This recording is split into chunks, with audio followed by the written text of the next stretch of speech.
Morning everyone, this is Brian from Shooter Soups and Sauces. Today I'm going to go ahead and do something a little bit off the wall. I know I usually do soups and sauces, of course, because that's, the name of my show. Anyway, I'm going to show you how to do a prime rib. I got a 10 pound, it's almost a 10 pound prime rib.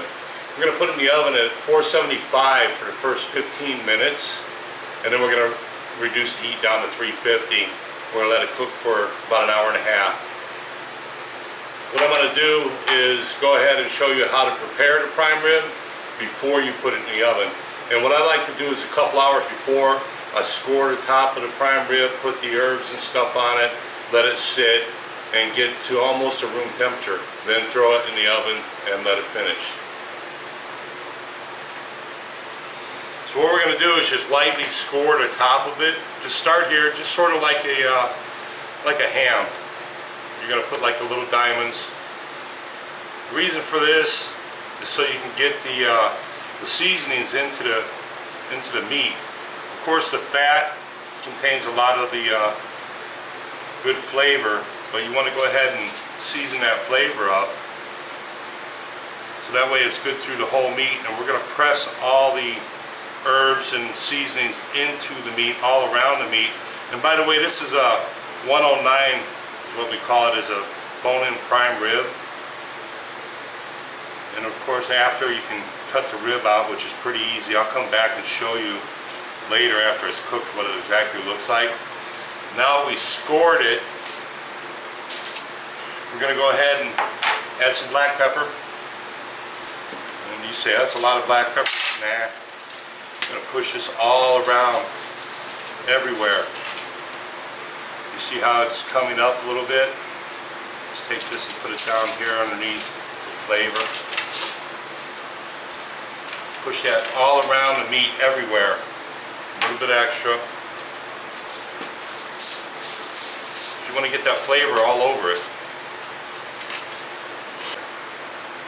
People ask me all the time about how to cook different meats and stuff.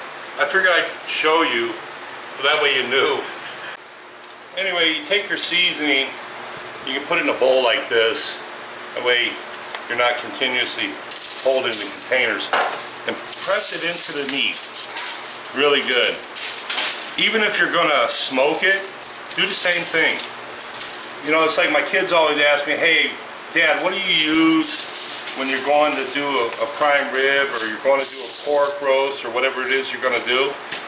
And I said, look, herbs, spices, the seasonings. Right now I'm using a little bit of Montreal steak seasoning, and I'm just pressing it into it because you want to get a crust on it.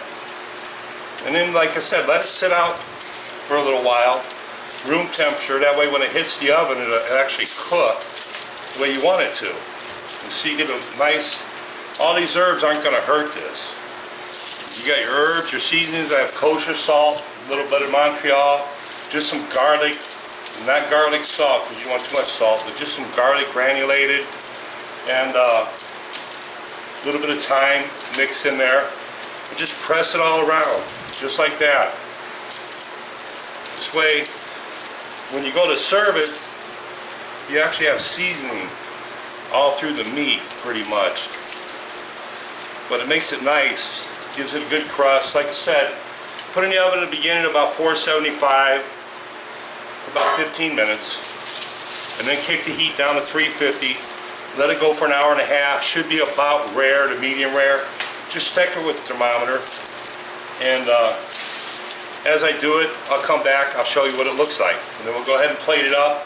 And of course, I made my own beef stock, and I freeze it, as you can see. And I use beef bones, and I do a reduction with red wine.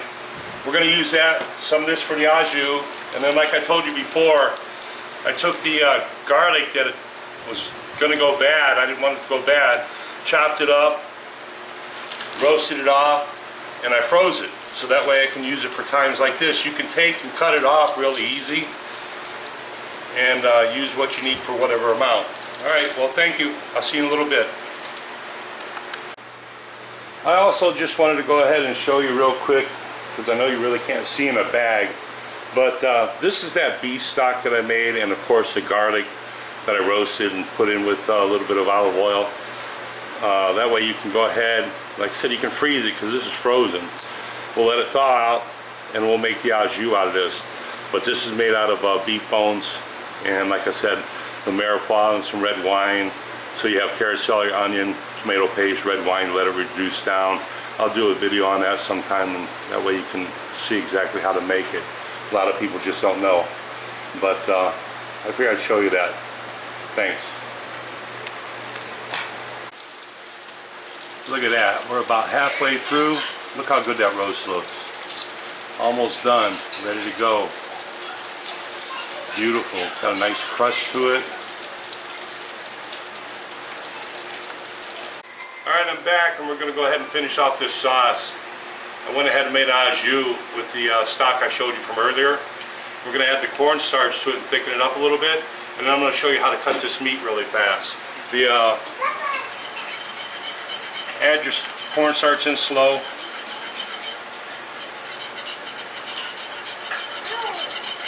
You just want to get it a little bit thick. You don't want it real thick. Let it sit there and simmer. You get a little bit of glaze to it. And we'll just put it over a little bit of mashed potatoes and put it over your beef.